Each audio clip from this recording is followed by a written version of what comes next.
is a public speaking newbie who is determined to get better at it. Give it up for Zubair.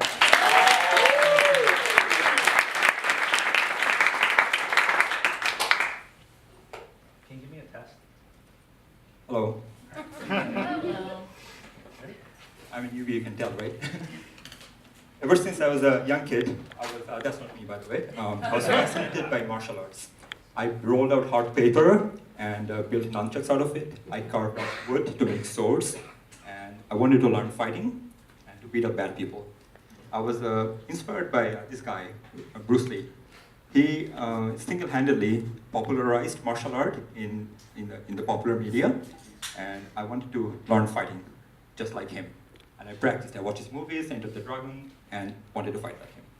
After that, there are a few other popular movie stars, Jackie Chan, Jet Li, Steven Seagal. They performed martial arts in their movies. One thing that's not very clear is that they actually fought in different styles. There are many different styles of martial arts. These three are the main ones.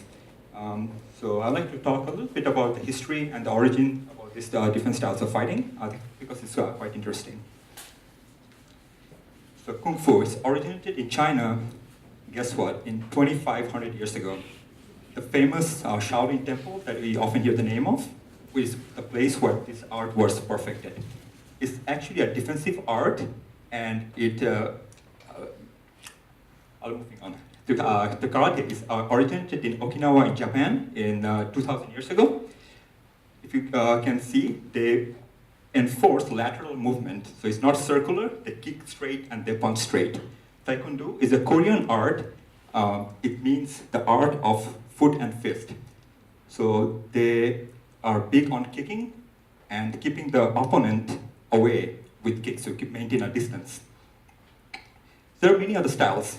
So like Jujutsu, it's wrestling on the ground. Hapkido is a lethal attack on the opponent. Judo, throwing the opponent to the ground. And Aikido is how to neutralize your opponent without harming them. All these martial arts varies in different ways. And they embody a particular way of thinking. You strike to hurt or to neutralize. Do you use the opponent's force to redirect, or you generate your own force? So there are different ways. No matter whether you know martial art or not, even in trainings, the first thing they teach is that if the bad guys approach you, you run. You do not engage with them. If you can run, try to get away from them. That's the best way of self-defense. But if you must engage with them, you have to attack first. It brings an element of surprise, and if the opponent does not expect, this is all you do if you cannot run away. If you attack, you have to attack swiftly. In martial art movies, we may seem the fighting goes on for minutes, but in real street fighting, the winner or loser decided within the first 5 seconds. So when you learn martial arts, the first thing they teach you is that the size of the opponent really doesn't matter, or the strength. The techniques that you learn is strength agnostic.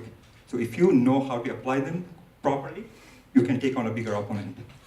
Couple of things. People think fist is the strongest. No, hit with the elbow is 3 times more stronger. If you engage with your shoulder, hit with the shoulder, not just throw a punch. So these are some of the interesting hierarchies that kind of defies common knowledge. If you have to attack, you have to attack on the weak points: eye, neck, solar plexus. Lock positions, so like say this is lock. If someone hits me on the opposite end, like here, elbow's gonna break. Interesting thing about martial art is that despite all the strength training and the techniques, it's really about the enlightening of the mind. Because you have to make eye contact, you have to have a loose body, you really have to believe that you have to win the fight. You can win the fight in an engagement. And what I really love about the martial art is about its philosophy. It teaches you how to engage, but it's really about how not to engage. It teaches self-control, it teaches respect for others, and it has a very ancient history. Just like yoga, it's been practiced for thousands of years and perfected by countless masters.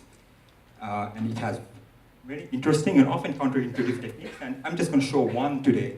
You can try this at home when you go back. You can stretch your arm and close your fingers. and have someone try to push your arm down, you'll find it that it's actually quite easy, no matter how hard you try. Putting the arm down is easy, but just make this one change. Stretch your fingers, try to hold it straight, and have someone try to pull it down. You'll find it is quite hard. And there are thousands of small interesting techniques like that in martial arts. So hope I taught you something new. Thank you. Keep it